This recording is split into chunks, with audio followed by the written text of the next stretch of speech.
Listen up, people. Manscaped have done it again. This time, it's the Chairman Pro, giving you a clean, close shave. The Chairman Pro is waterproof. The Chairman Pro has long-lasting battery life. And you use the code FTM20 and you will get 20% off of this product. Yes, what's happening, people? Big up to every single one of you. Thank you for joining me. If you're in the morning, good morning. If it's the afternoon, good afternoon. And if it's the evening, good evening to you. Wherever you're listening around the world, please make sure you do me a favor. Hit 3 buttons. First of all, the like button. Second of all, the subscribe button. And third of all, the notification bell to make sure you do not miss a show. There's a lot of people that say, I didn't realize you were live. Hit the notification bell. Trust me, it will pop up on your phone whenever we are going live. Make sure you hit that subscribe button because we are getting very close now to 30K. So big up to every single one of you that is already subscribed. Make sure that if you're not subscribed, you do so right now. Make sure you hit the like button, people, because we need to get these likes up. So make sure we smash those 2 buttons if you're just joining now. Or if you're listening on catch up, hit the like button because trust me, it does mean a lot for the algorithm and it starts to show people who we are and promote the channel in that way. So please make sure that we do that. We're going to go through the press conference today of Mikel Arteta. We're going to talk about injury news. We're going to talk about team news. And we're also going to go through some of the rumours circulating on Twitter. I've got some news that I want to share in relation to a frustration of a topic, in particular to a certain couple of individuals at Arsenal Football Club, who I just kind of have lost a lot of patience with now in terms of the players, in terms of their injuries. Maybe I'm going over the top, but I just think it's a bit of a mess, if I'm honest with you. And I do believe that it might be time to get rid, which is what the title, of course, suggests. We're going to talk about the upcoming game tomorrow, which is going to be a good game this weekend. Of course, it is Nottingham Forest. So, yeah, it's one of those, to be fair. This is quite an interesting one. Dale, hey, Don, you're a prat like Saeed, Turkish and Troops. My name's Dan, not Don. So, yeah, take care, bro. See you later. Okay, let's, once we've hit like and subscribe, get into what will be a good show, I'm sure. If you haven't done so already, please make sure you go and check out the last couple of shows that I've done. Rival Talk was on tonight, a debut for Rich, our Ipswich fan, and a brilliant debut at that, I must say. So big up to him. Make sure you go check that one out. Of course, I had David Emilio on with me as well, talking all things Arsenal and Forest. I've been on Door on Tour and a Gal show today talking about it. So I thought, let's talk about it with you guys. I haven't done a show properly today about this game, so let's look forward to it without a doubt. Okay, let's go through first of all Mikel Arteta's press conference today, because there was quite a lot that was spoken about, and that's what we need to do right now, is go through everything that he has said, because football is back, people. We are now ready to be talking about Premier League football. International break is done. So let's go through every word from the website. Here is everything that Mikel Arteta had to say. He was asked on how we stand with injuries after the international break. He said there's been some positives and some others not so positive. Trossard seems to be okay. He trained this morning and seems to be feeling good. We'll assess everything with the doctor right now, as he was able to be part of that session. So that's good. So with Trossard, I think it's going to be he's going to be okay for the squad, I think.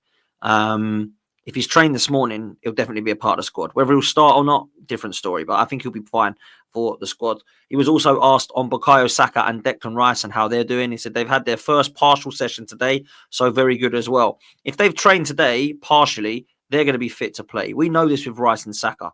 He's probably said partially just to kind of play a few mind games, in my opinion. I think Rice and Saka are going to be fine. Saka limped up against Chelsea, but it didn't look bad. He said at the time it didn't look horrendous. Declan Rice, obviously, we know that he was obviously playing with that small fracture to his toe. Looks to me as if he's going to be okay, even if he has to play with some painkillers. But on Ben White, that does not look good. Ben's going to be out for months. It's been different kinds of struggles. It's never been the same thing, but we had to make a decision the last few weeks, unfortunately. We know that Ben's going to push every boundary, but it got to a point where we had to protect the player and we decided to do surgery. He agreed with that, and obviously it will keep him out for a few months. We have to see how he reacts post-surgery. I don't expect him to be out for half of a season or a year, but I cannot tell you exactly how long. This one is concerning. This is definitely one we have to look at now because, if I'm honest with you, Ben White's been a really important part of Arsenal. He's been a key pivotal figure for how we play football, and the overlap with Bukayo Saka, his relationship and telepathy down that right-hand side has been superb. But actually, he's been part of a back line that we've had a lot of confidence with in terms of what Ben White has actually achieved at Arsenal and how we are looking at his performances being fairly consistent. He's definitely brought a little bit of shithousery, but he's brought solidarity at the back. He's been phenomenal at that position. And I think when we bought Ben White at 50 million, everyone expected him to try and be our centre-half alongside Gabriel and Saliba, but actually he's been one of our most important players, and that's been at right-back. Now, we can definitely replace him because Jurriën Timber's there. We've obviously got some players coming back as well, hopefully, that can play in that position. But Jurriën Timber coming in, it means that we actually do have a right back that can cover. And if I'm honest with you, from what I've seen at early signs, I actually do believe that Jurriën Timber could be a better right back than Ben White. I do think that. I think he's got everything in his locker to be technically better. I think he can look to give us more down that right-hand side than Ben White. But Ben White's been phenomenal. He really has. So that is going to be a big miss. And I have to question what's going on with why this took so long. How can Ben White be needing surgery when you're 11 games in? Oh, he hasn't been right for a while. He hasn't been fit for 12, 18 months. Why did he not have this in the summer? And people will say, because we didn't have injuries, we had injuries, we had to play him, he had no choice. No, we do always have a choice. When a player is not fit, it doesn't matter who else isn't fit, you get that player fit. This is why when Tomiyasu, Tierney and Zinchenko were at the same time, not one of them plays. We just get all three of them fit. Or in those three's case, you don't get, they're never ever fit. But my point is, Ben White should have had this surgery in the summer, right? And then you get the first 10 weeks done. 8 weeks of those he's dealing with trying to get fit. The last few weeks, the season starts, August time, September, he's ready and fit to play. Why are we getting to late November and we're going, right, now he needs surgery? It's just poor from the fitness team, if I'm honest. It's poor. And people that say, well, he's had to play because we haven't had anyone else. Well, maybe we need to do better in the summer and get more players then that are fit. Because at the moment, all we seem to be doing is buying in defenders that are good at getting injured. Tierney, Zinchenko, Tomiyasu, Calafiori, now Ben White. How many Timber? How many of these bloody players keep getting injured? Come on, man. It's crazy. So that's Ben White. Not much we can do or say about Ben White other than get well soon. I hope he's back soon. I've written him off now till February. He ain't going to see December and January, that's for sure. He's probably not going to see most of February. It's probably be February, March time without Ben White, which is massive. Absolutely massive. So big shame. Calafiori, however, what's happening with him and how is he doing? It gets better, guys. It gets better. Ricardo Calafiori trained today. His rehab's going well. He's able to do certain things last week with physios and trained on the pitch this week with us and today. So he'll be in the squad. I think he's got to start at left back, if I'm honest with you, because it allows Partey to go back into the middle. I don't want to see Calafiori out because we've got a few options and it consists of either Zinchenko starting or Partey starting right back and Timber playing left back, guys. And I don't want to be seeing that. I think Partey's been our best midfielder. And I actually think that with him in that midfield or outside that midfield is quite key to how I'll feel about the confidence of the game and performance of Arsenal. Partey in that 6 is pivotal. Unfortunately, when he plays at right back, not only do we weaken our defence, but it weakens our midfield as well. So you're kind of weakening 2 positions there. I just don't think that we can do that. I just really don't. I think it's a big sort of shame, really, if we see Partey at right back. So Calafiori, I expect to play if he's fit. News on Tierney and Tomiyasu. He said Kieran Tierney, not yet. Had a couple of sessions with the team, but he's not ready to be with the team. And Tomiyasu's going to be out as well for a bit. I mean, this is incredible, isn't it? This is absolutely incredible that we're still talking about Tomiyasu potentially coming back in the next few weeks. I'm going to say it now. I want him got rid of in the summer. Not because I don't rate him, not because he's not very good, not because I don't rate him as a player all round, not because I don't like his versatility and the fact that he's got an unbelievable aerial ability and one-on-one defending qualities. He is never fit, so there is no point in him. It is pointless. If you want Kieran Tierney sold, you must want Tomiyasu sold because Tierney's played more than him. So if Tierney plays more games than Tomiyasu and you want Tierney gone, clearly you in the same breath want Tomiyasu gone as well. In fact, I think actually there's 3 or 4 defenders that might end up leaving Arsenal this summer or January. Tierney, Tomiyasu, Kivior and Zinchenko. Their futures are all up for grabs. That's potentially 4 of our 7 to 8 defenders. And we've stacked in defence, but 4 of them might be leaving because their futures are up for grabs.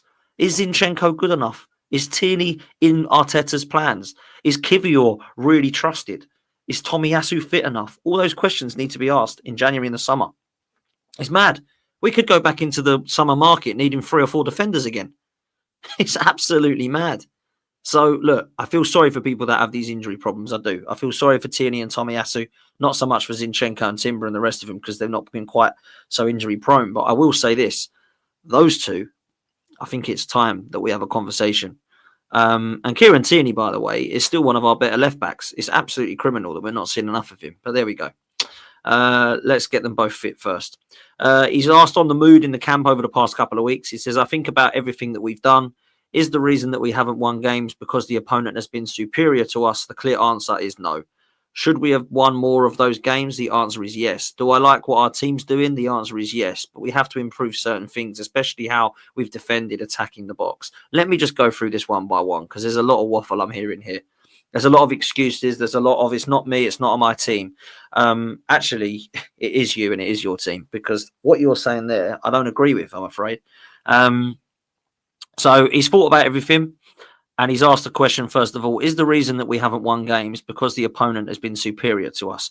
I think there's been games where the opponents have been superior to us. Newcastle, they were superior to us that day. They were best at every single ball. We were second best. They were first at every duel. They managed to score a beautiful goal from a great cross and a great header, and we weren't able to hit back. So that was one where they were superior to us. I felt that Bournemouth on the day were superior to us. We were absolutely terrible. So that was a game where they were superior to us.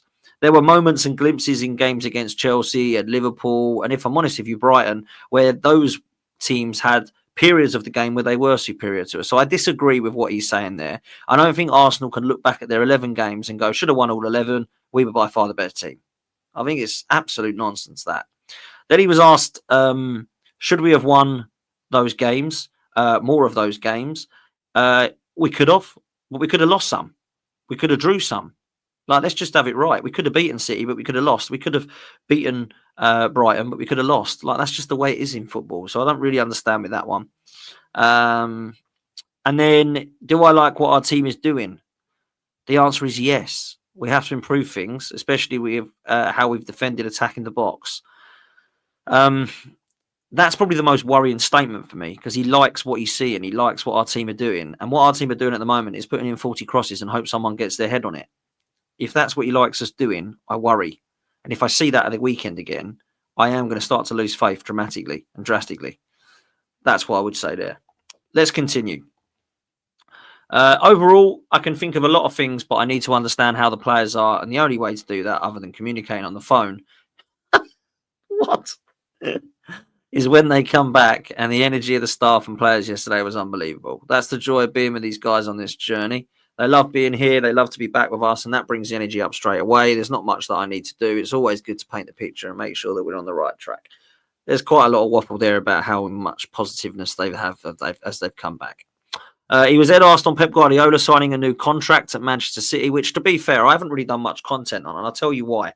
The reason I haven't really spoken about it much is I don't think it's news.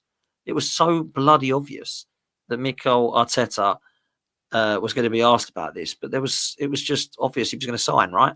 Was anybody shocked that Pep Guardiola signed? Did anybody go, oh my God, thought he was off? Like, everyone knew he was staying, right? It's just so obvious. So I didn't react to it, didn't do much content on it because I just thought it was boring, if I'm honest with you. He says if it is what he really wants, and I'm sure it is, I congratulate him. I already did that. I'm happy for him because I want the best for him. Oh, bless me. Then he was asked if it's good for our title ambitions. I don't quite understand how it can be. How can it be good for our title ambitions if Pep Guardiola is staying for another couple of years? I don't think it should change the way it is now, but surely it can't be better for us that he's staying. We can only do what is up to us, which is a good answer. We have to be at our very best to try to achieve what we want. The others can too. It's not our decision. That's probably the best answer he's had all day today. That is a true, honest answer. And to be fair, that is something that he just needs to say straight up. He needs to just say that. Do you know what? Yeah, it's not up to them. Don't care about Pep. Don't care about Slot. Don't care about Maresca.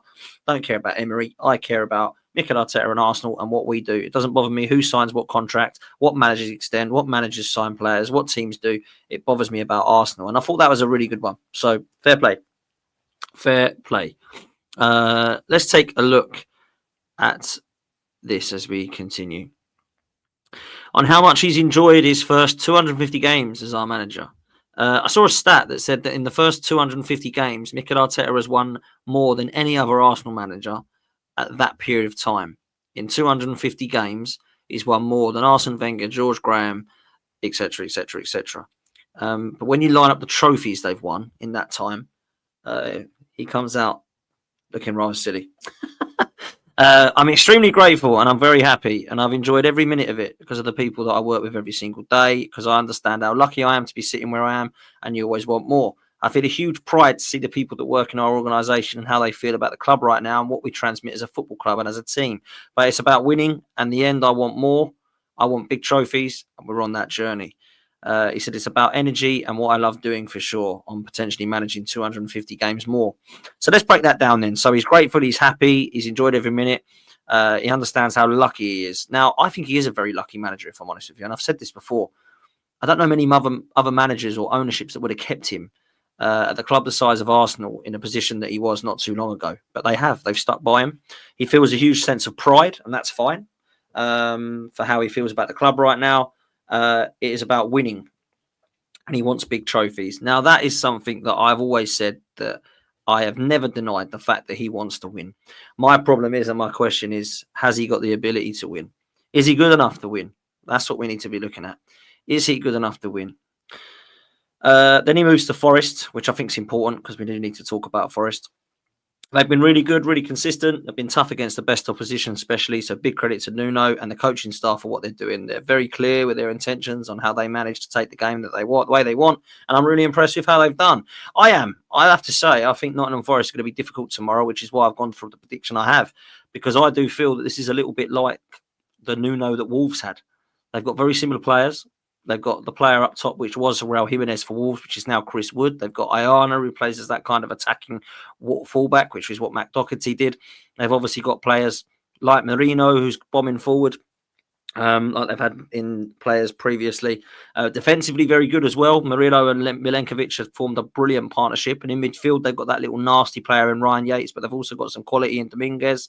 And then their front four is unreal. You know, I've spoken about Wood. They've got Morgan Gibbs-White behind him, who's a playmaker. And then they've got players with pace and power that can cut inside and shoot, or overlap and cross. And that's Hudson-Odoi and Elanga. So I do think they're a really good side. And I think Forest have got a really good shout at trying to get the top half this season. I really do. I look at what they've got and I think, wow, they had that team all along. And now they've got the manager to get the best out of them. And I see them going for I actually thought they'd probably go down this season. But now they've been brilliant. They've been brilliant. So, yeah, we'll see what happens there. On us being unbeaten at home, we love playing at the Emirates. We know that we have a unique atmosphere of our supporters there. Again, the way I saw the team in the last 48 hours, I'm confident tomorrow we'll go all out and try and win the game.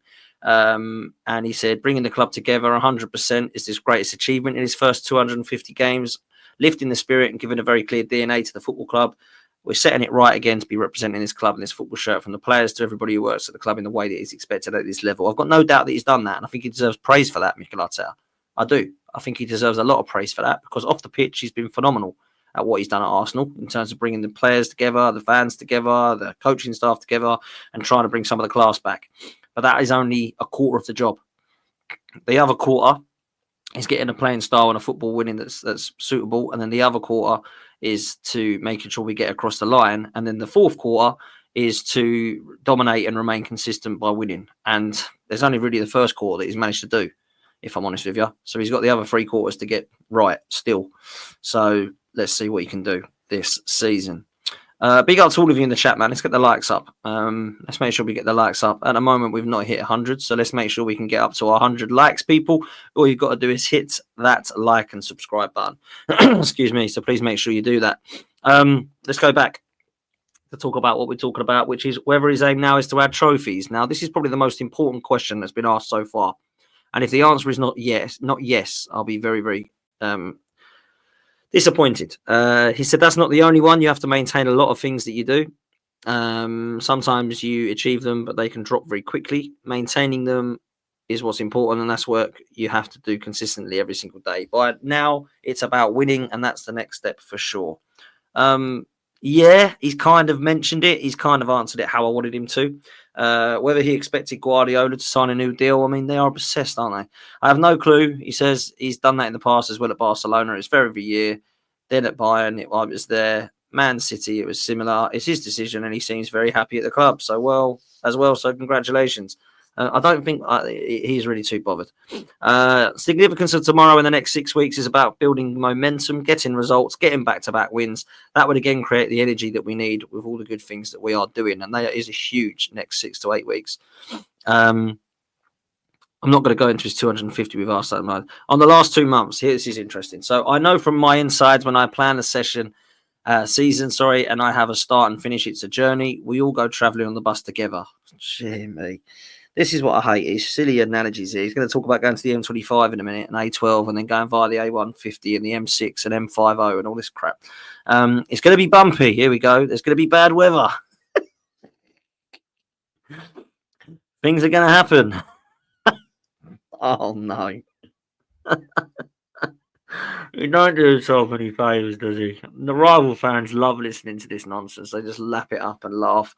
My thing is how I'm going to navigate. Here we go. He's going to go this way and then round here and up the B and then down the AM25. Oh, dear. Stop navigating. Just win us a title. Dear me. How I'm going to make the others navigate in the midst of it all, because it's going to happen. It's guaranteed it's going to happen unless we... What the hell is this guy waffling about here? Unless we become invincible and win every game and then find we didn't have to go through it. What? Sorry, what is happening here? What is this geezer on about? We can't go invincible because we've already lost 2 games. He's talking about he's going to have to navigate, make the others navigate because it's going to happen. What's going to happen? It's guaranteed it's going to happen. It doesn't know what though yet. But in the way that I predicted the season, it was going to happen. I can't listen to this anymore. What the hell is going on? Was I expecting as many things that have happened? No. But I love how the team reacts and how the club reacts when there are difficulties. What is this geezer waffling about here? Does anyone understand this? What is going on with this? Like, let's just say it how it is. This is absolute waffle, what he's talking about here. What does that paragraph mean? What I can make out is the last 2 months have been a bumpy ride, but we've expected it because it's a tough season. Why couldn't he just say that instead of getting him in buses and going up and down and getting bumpy and navigating and trying to navigate through the midst of it all and trying to become unbeaten? But we know it's not going to be happening because happening is happening and it might happen and something else is going to happen and it might happen again. It's happening soon. Jesus, what is that all about? Jesus Christ, a lot happening. Yeah, you're right, Mark. There's a lot happening. That is an absolute bunch of waffle, that. Sorry, can't be dealing with that. Anyway, on losing White for a couple of months, it's a challenge. It's something we didn't expect at all. Because when we talk about consistency and availability in a defensive line, Ben was probably the best with Gabby and Willow. Is that what they call him? Willow, William Saliba. Jeez. So we'll miss him, but that's it. We're going to have to find alternatives, but there are a lot of positives as well. Declan's back. Bakayo's back. Jurian's in good place. He could not play the last game. Leo came back in a good place. Ricky's back after missing 5 or 6 weeks. That's a lot of players, and that's great news. I prefer it when players are in the routine and the rhythm to play. They couldn't do it because they were injured, so we have to try to facilitate everything that we could for them to be in the best condition for tomorrow. So look, let's deep this and delve into this. Declan Rice is back. Bukayo Saka is back. Julian Timber's in a good place. Ricardo Carvalho. I always call him Carvalho. Ricardo Calafiori is back. And apparently Leo Trossard looks to be back. Gabriel and Saliba are a big part of this defence, along with Ben White. So really what I was talking about earlier, Ben White is going to be a big miss. So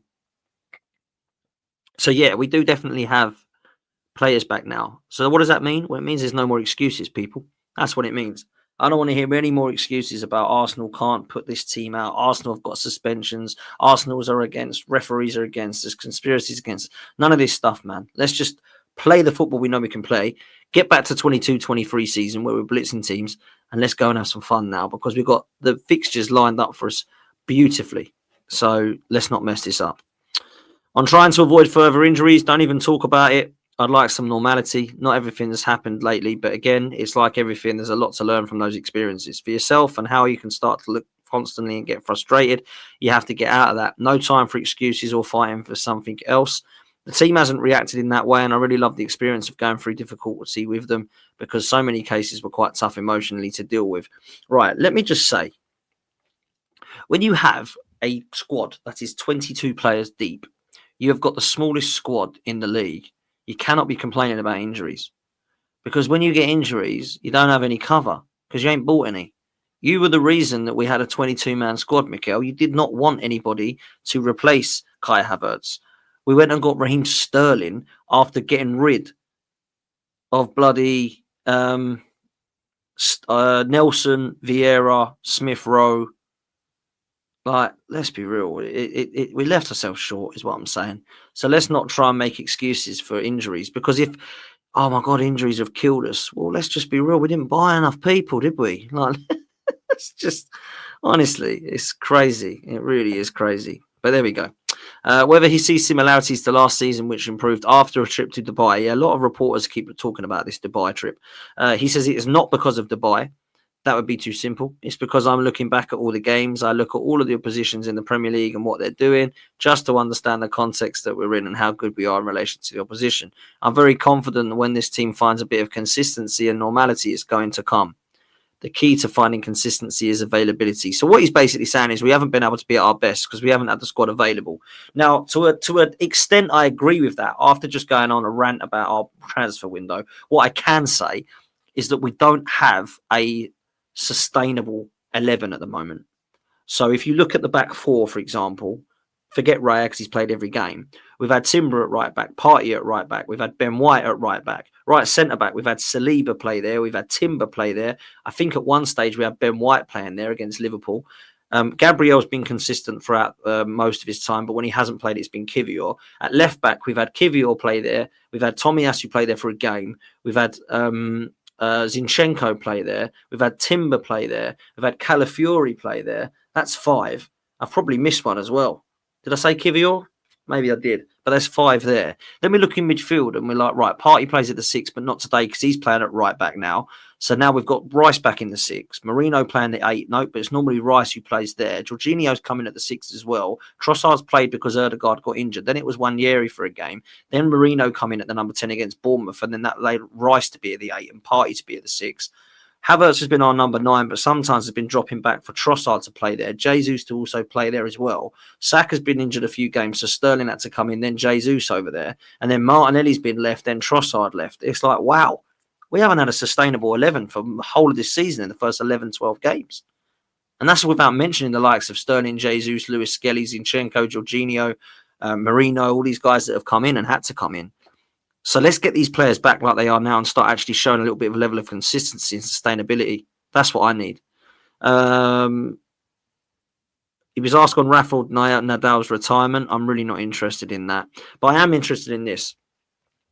Because this is about the Cronkies and Edu. So on his recent visit to the US to meet our new owners, he said, to meet our owners, so basically going out to the States to speak with the Cronkies, he said, it's always really positive to spend time together. We had time to talk about the transfer windows, but as well as about the club, how we're feeling about what we're doing and how we're feeling about where we're going to take the club and the direction. And Edu, it's a lot of topics there, but again, it's a joy to spend time with them because there's a lot to learn.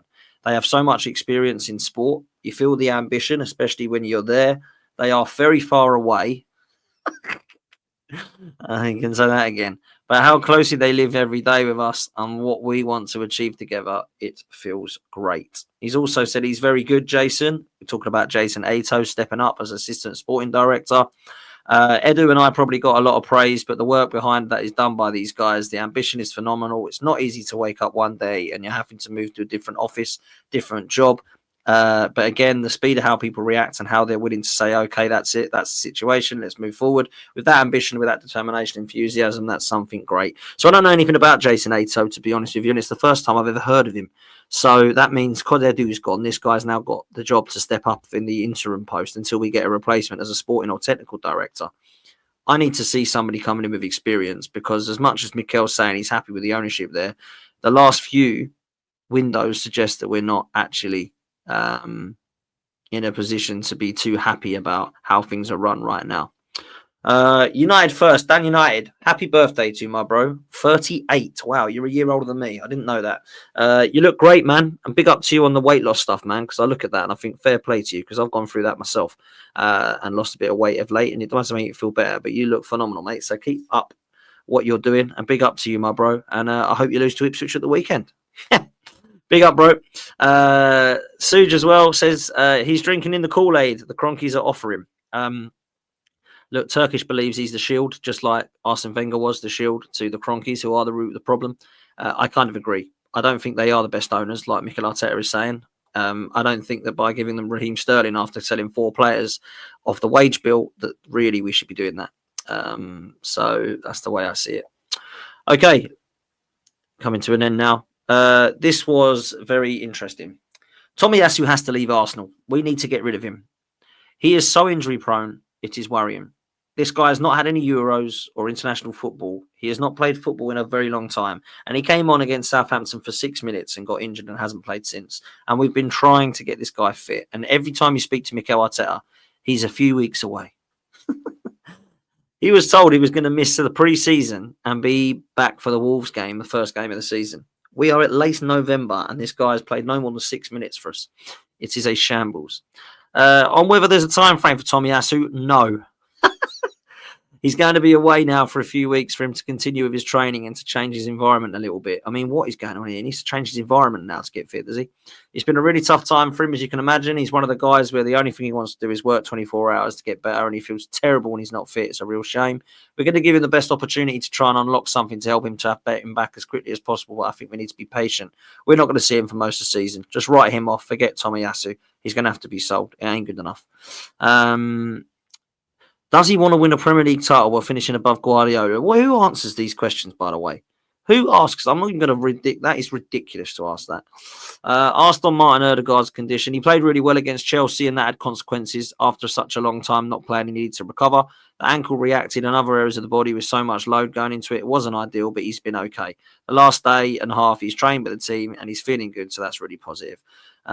He couldn't play, but we did a lot of things, and in some games it worked, especially. But Martin brings everybody together. He has his capacity to win the ball without his charisma, leadership. That's why he's the captain. He's intelligent to make everybody better and make everybody click. That's a unique quality that he has. And whether we missed Odegaard in the dressing room, he's been really on it in that sense. But when you step in there and you have to go through certain moments on the field, having him makes his life easier. But that doesn't mean any other players don't do it or can't do it in a different way. That was the press conference, people. A lot there to take in. And if I'm honest with you, Mikel Arteta was talking a lot of waffling, some of that. I have to say it.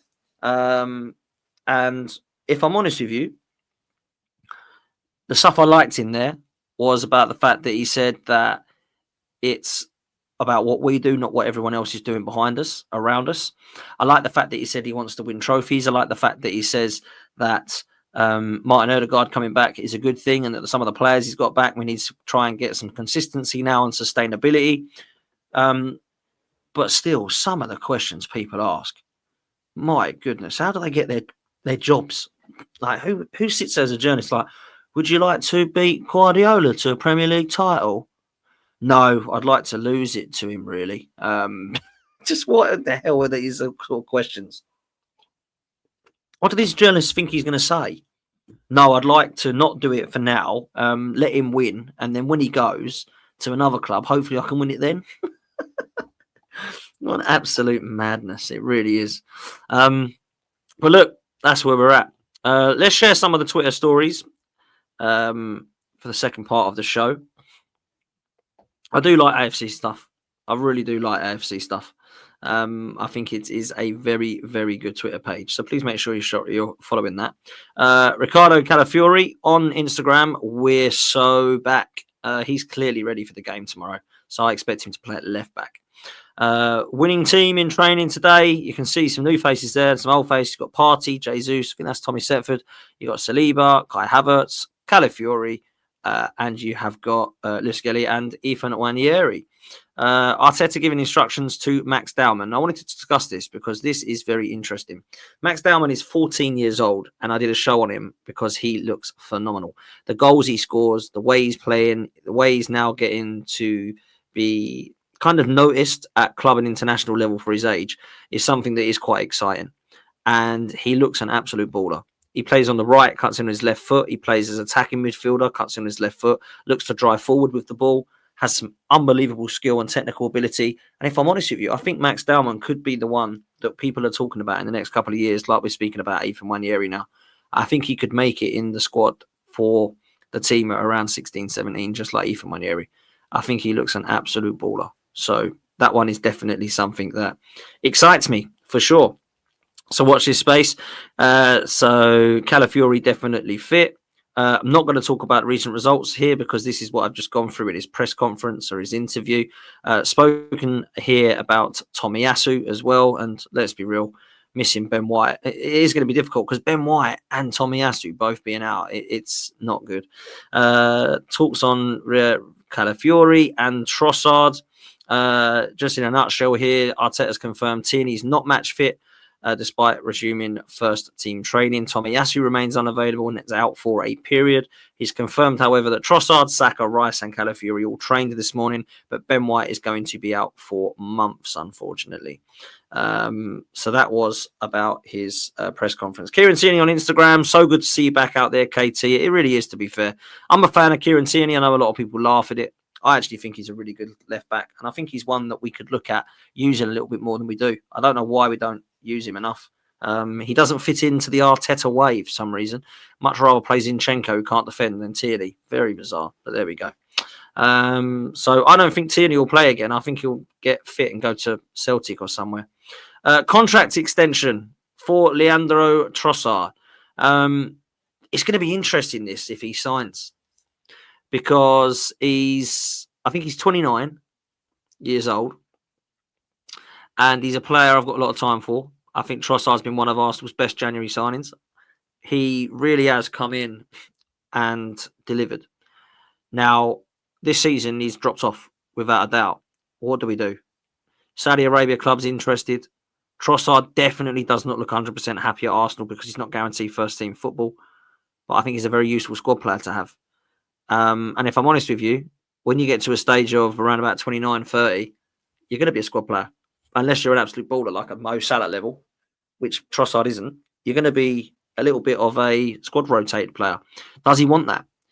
I don't know what wages he's on. I guess he's on about 100k a week, but he's going to want probably 150 or something if he's going to be signing. So I would personally keep him because I think he's really important.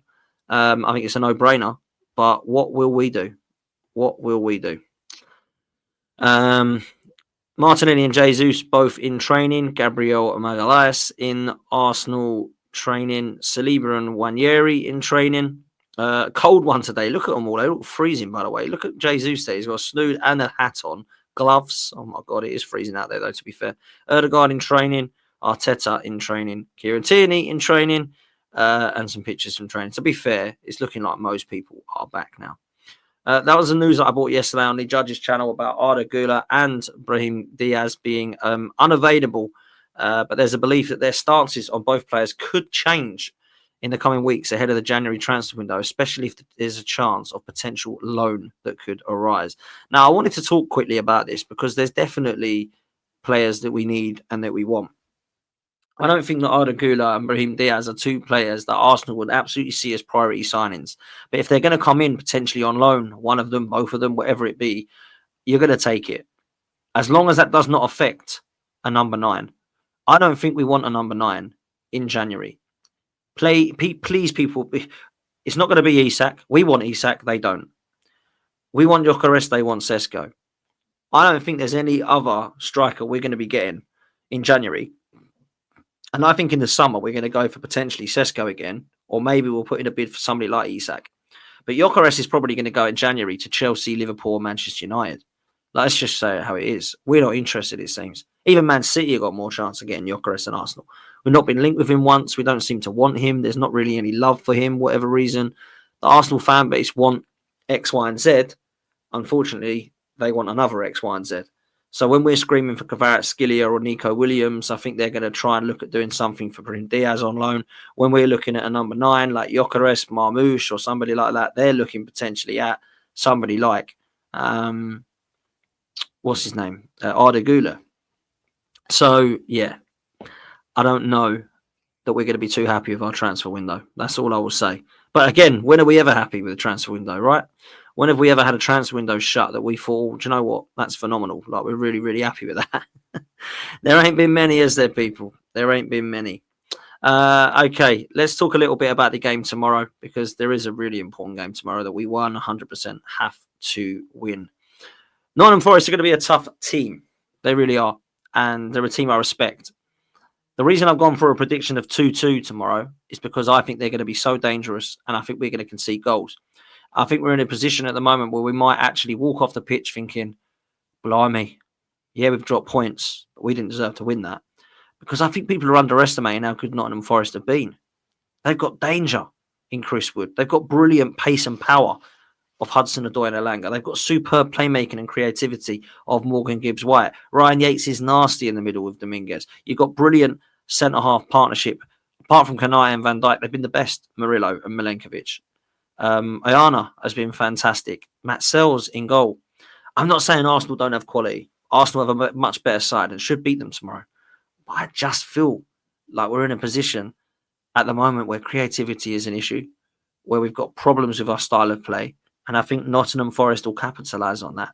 They beat Liverpool at Anfield. They drew with Chelsea convincingly as well. Could have beaten them in the last minute. We're in a position where it ain't looking too good right now. We ain't on form, they are. Yes, they've lost to Newcastle. That's maybe one thing that I can talk about and a little bit of positive light.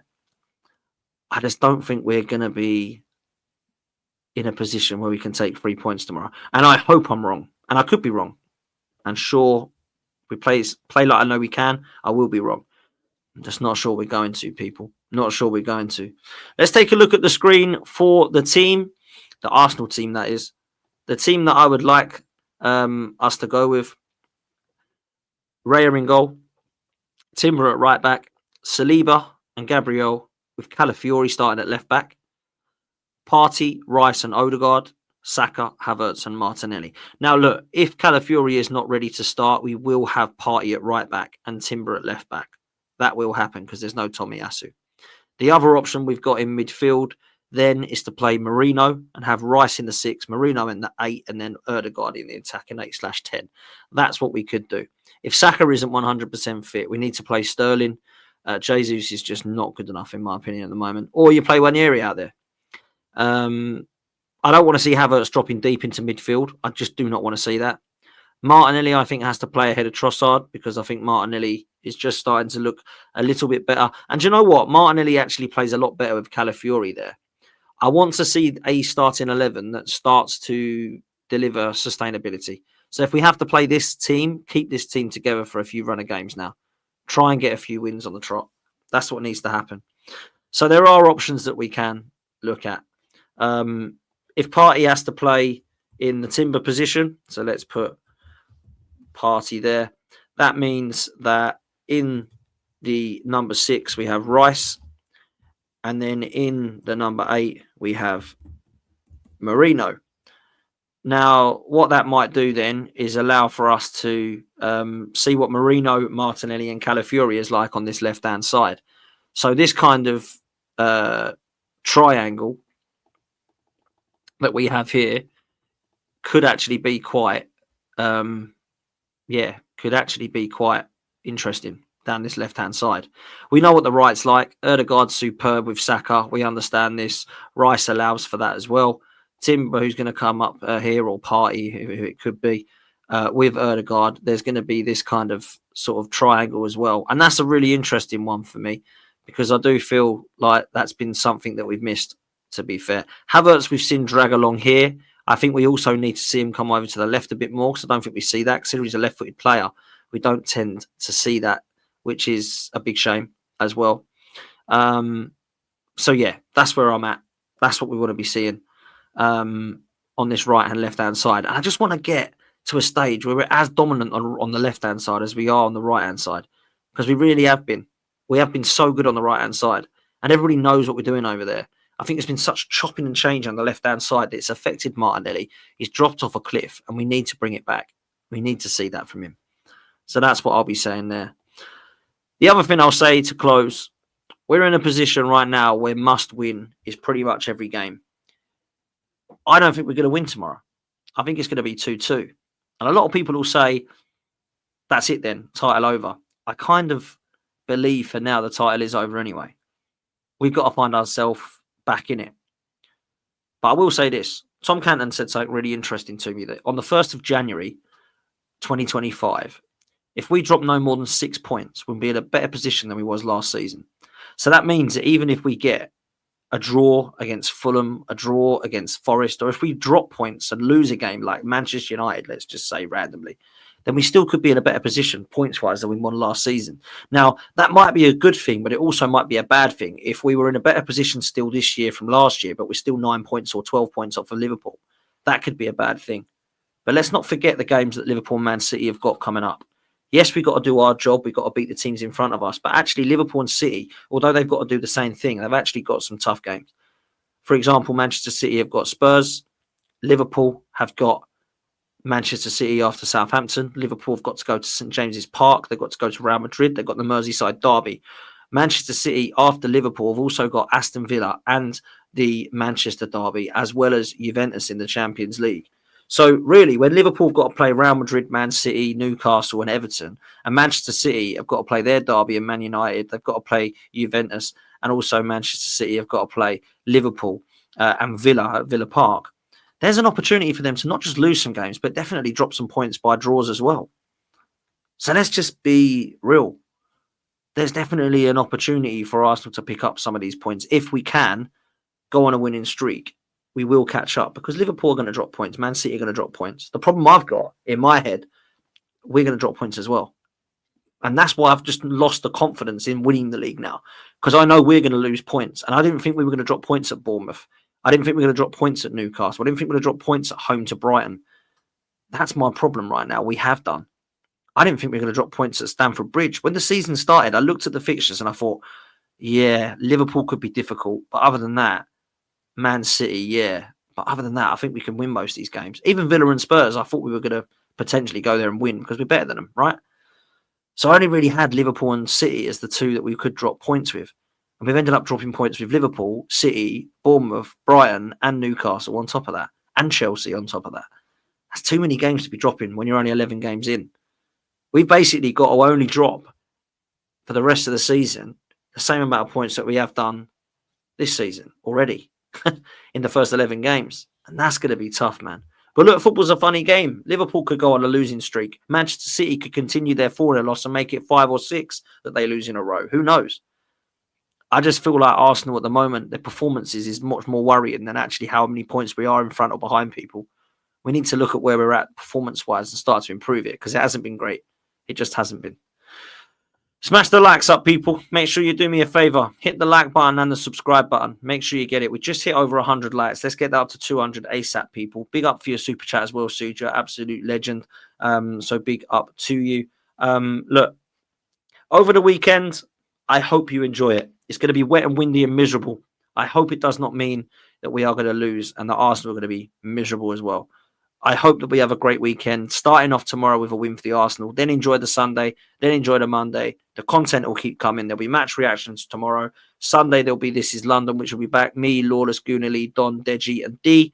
And then, of course, Monday night, we'll have a Race for Europe back as well. So weekend football's back. International football's down in the bin. Premier League is back.